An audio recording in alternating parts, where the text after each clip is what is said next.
you're someone who rarely or never goes on dates, psychologists have identified 5 personality patterns that explain why. And it's not what people assume. It's not about being broken or antisocial. The real psychology behind this ranges from emotional maturity to social anxiety. And understanding which one applies to you changes everything. Real quick, if you're fascinated by human behavior and psychology like this, hit that subscribe button and comment below telling me where you're watching from. I love seeing how global this community is. Alright, let's dive in. Dating culture has become so normalized that people who opt out are immediately labeled as having commitment issues or being afraid of intimacy.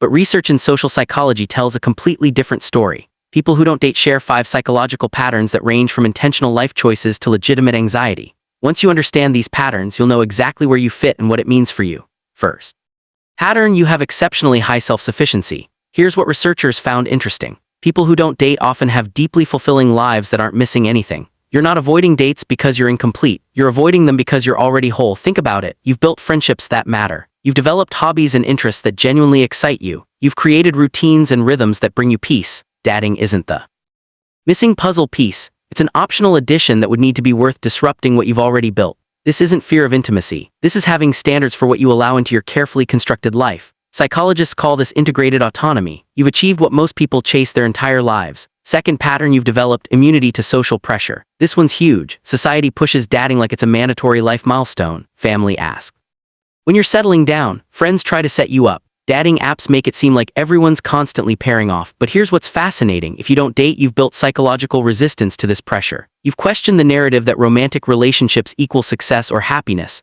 You've realized that societal timelines don't have to be your timelines. This isn't stubbornness or rebellion, it's critical thinking. You've observed enough unhappy relationships to know that being partnered doesn't automatically mean being fulfilled. Research from the Journal of Social and Personal Relationships shows that people who resist social pressure around dating report higher life satisfaction than those who date simply because they feel they should. You're not missing out. You're opting out intentionally. Third pattern: you prioritize depth over breadth in connections. Most dating operates on a volume model. Swipe more, meet more people, go on more dates. It's exhausting and shallow. If you don't date, you likely reject this entire approach. You'd rather have 3 profound friendships than 30 surface-level connections. You'd rather spend Friday night having a meaningful conversation with someone you trust than making small talk with a stranger at a restaurant. This isn't antisocial behavior. It's selective social investment. Psychologists have found that people who don't date often score higher on measures of relational depth. You give your emotional energy to connections that have already proven their value. Dating feels like gambling that energy on unknowns, and you're not interested in those odds. Your social needs are being met, just not through romantic dating.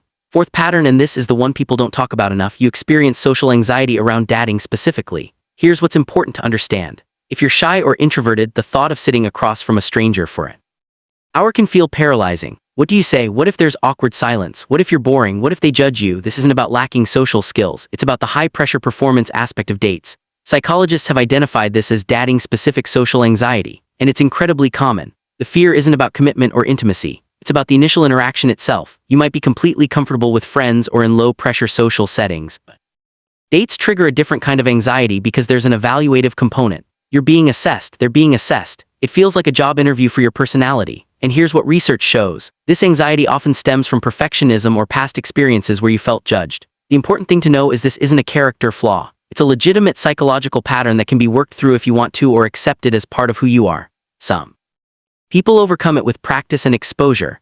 Others decide dating apps or traditional dating just isn't their path, and they meet people organically through shared interests where the pressure is lower. Fifth pattern: you've redefined what fulfillment looks like. Here's the big one. Society sells one narrative. Romantic love is the ultimate form of human connection and life satisfaction. But if you don't date, you've probably discovered that's just not true for you. Maybe fulfillment comes from your career growth. Maybe it's creative projects that set your soul on fire. Maybe it's travel or learning languages or building something meaningful, or deep friendships or solitude that lets you think clearly. You're not avoiding romance because you're damaged. You're avoiding it because you found other things that genuinely fulfill you more. Research on happiness shows that people who define fulfillment on their own terms, not society's template, report significantly higher well-being. You're not living a half-life. You're living a complete one that just doesn't fit the traditional script. So there you have it. If you don't go on dates, you're likely someone with high self-sufficiency, immunity to social pressure, a preference for deep connections, possible social anxiety around dating specifically, or a personalized definition of what makes life fulfilling. And here's what matters. Some of these patterns are choices and some are challenges. Knowing which one applies to you helps you decide whether this is something to embrace or something to work on. If this resonated with you, make sure you're subscribed because we explore human psychology and behavior patterns like this every single week. And seriously, drop a comment telling me where you're watching from and whether this matched your experience.